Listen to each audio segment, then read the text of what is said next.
ओ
ध्यान में बैठने के लिए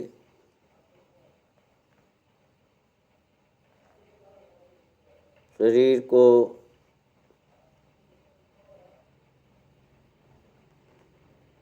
सीधा करके बैठें, कमर सीधी करें, गर्दन सीधी हो,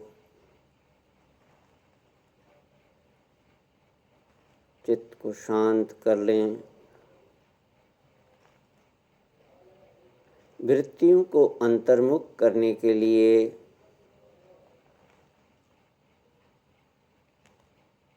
शरीर को स्थिर करें।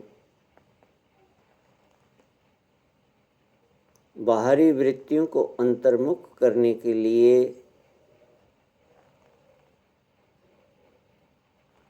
अपना ध्यान मन पर लगाएं। मन को बाहरी वृत्तियों से हटाकर शरीर पर लगाएं।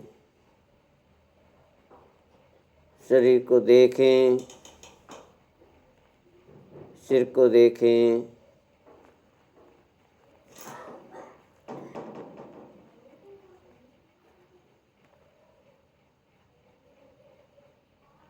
शरीर को देखें, सिर को देखें, माथे को देखें,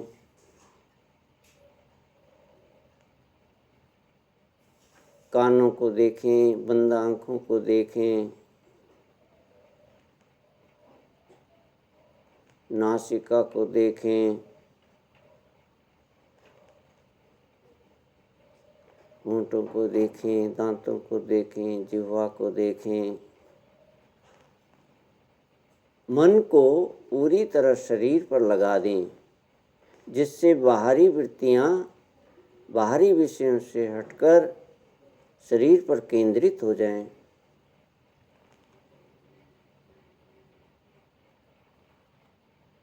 प्रयत्नपूर्वक वृत्तियों को शरीर पर लगाएं।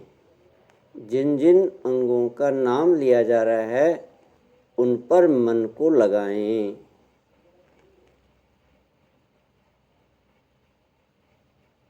कंधे को देखें, बाएं कंधे को देखें, बाजू को देखें, कोहनी को देखें, हथेली को देखें, पांचों उंगलियों पर ध्यान दें। दाहिने कंधे को देखें, बाजू को देखें, कोहनी को देखें, हथेली को देखें, पंजे को देखें, उंगलियों पर ध्यान दें। शरीर को मनोमय बना दें, अर्थात मन में पूरी वृत्ति मन की हो जाए, मन में पूरी वृत्ति शरीर की हो जाए, मनोमय, शरीर मनोमय हो जाए। गर्दन को देखें,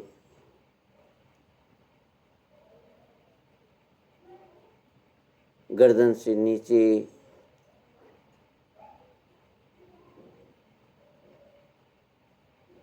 रीढ़ की हड्डी की एक एक मणका को देखें। देखते देखते धीरे धीरे करके एक एक मन को गिनते हुए नीचे उतरें।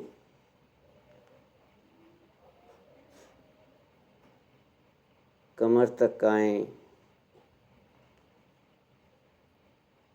कमर से नीचे उतरें, अंतिम वर्टेब्रा तक पहुँचें। पूरे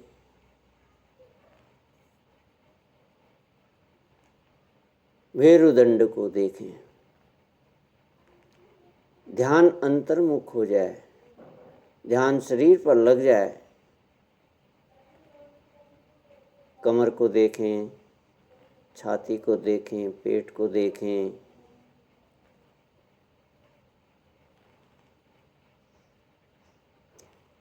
दाहिने जंघे को देखें, घुटने को देखें, पूरे पैर को देखें, पैर के पंजे को देखें, तलवे को देखें, उंगलियों पर ध्यान दें। मन को केंद्रित करना है।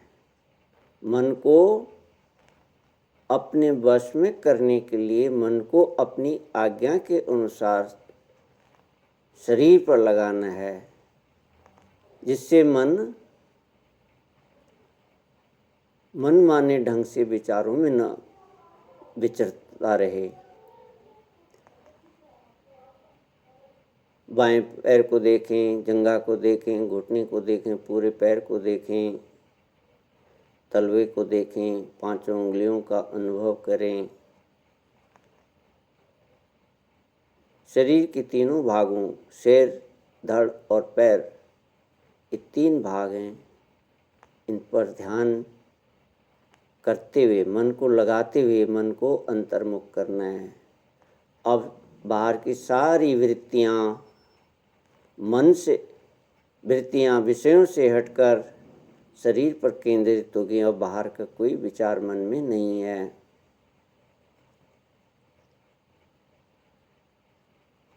आती जाती श्वासों को देखें।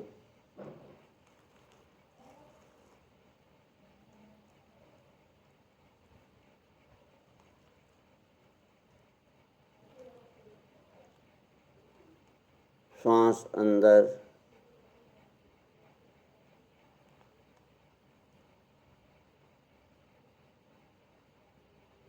फेफड़ों में भर रही है, श्वास फेफड़ों से बाहर नासिका के द्वारा बाहर निकल रही हैं। श्वासों की इस गति को देखें।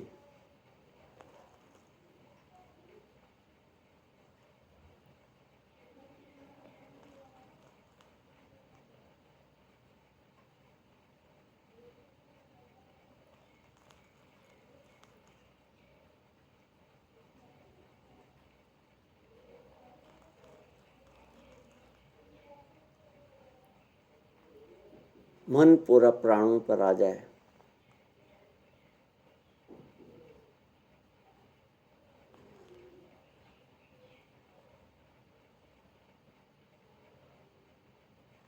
अब वृत्ति केवल प्राणों की है। मन में वृत्ति प्राणों की है, तो इसलिए प्राणों का ही ज्ञान हो रहा है, श्वासों का ही ज्ञान हो रहा है। श्वास आ रही है, श्वास जा रही है।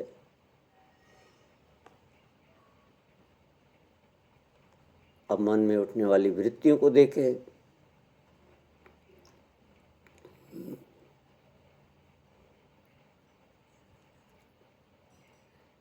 मन में कोई वृत्ति नहीं है, और अगर कोई वृत्ति उठ रही है तो उसको आप तुरंत पकड़ रहे हैं।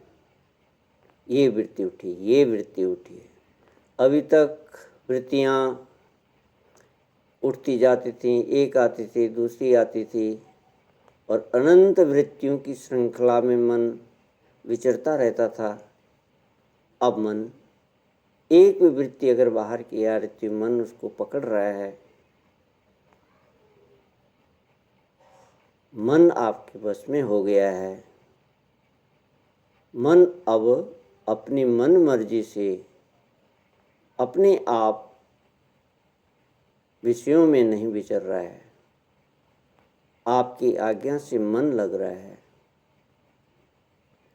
अब मन में कोई विचार नहीं है, मन शांत है, मन में कोई वृत्ति नहीं है, मन में गहरी शांति छा रही है।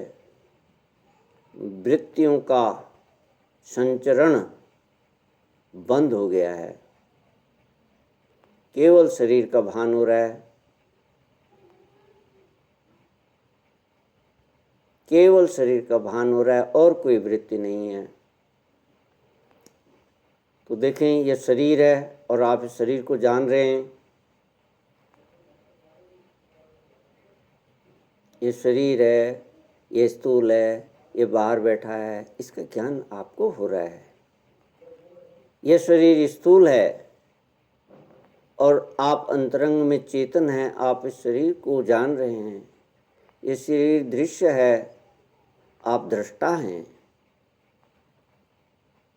इस शरीर और शरीर से बाहर की सब वस्तुएं स्थूल हैं और सब दृश्यवंती हैं, और अंतरंग में आप इन सब के दृष्टा हैं।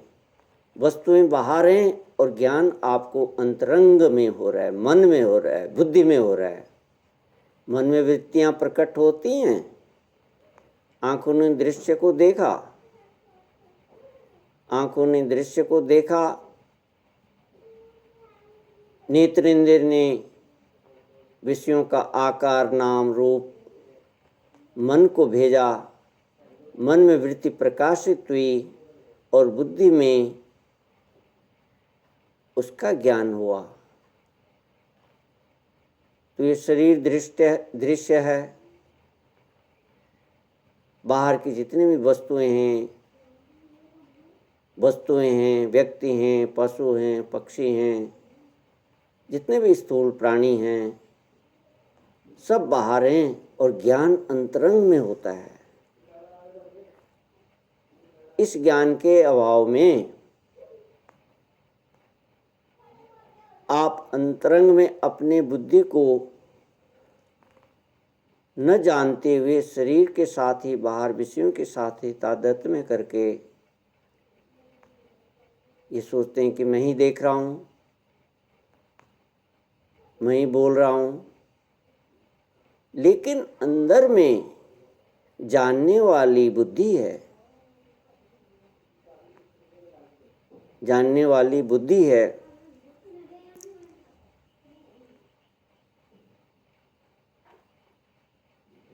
वस्तु बाहर है, ज्ञान अंतरंग में होता है।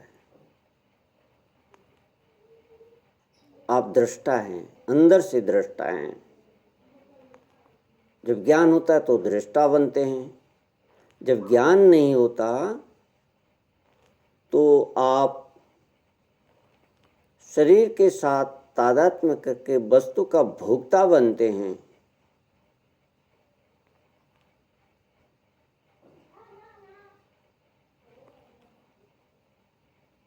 तो यह गलत ज्ञान है, ये भ्रांति से होता है।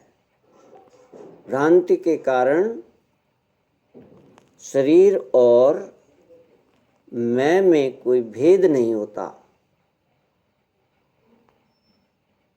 शरीर और मैं में कोई भेद नहीं रख पाते।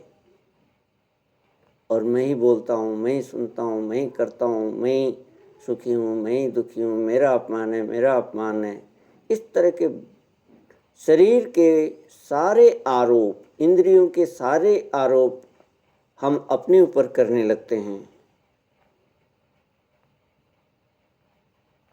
और मैं करता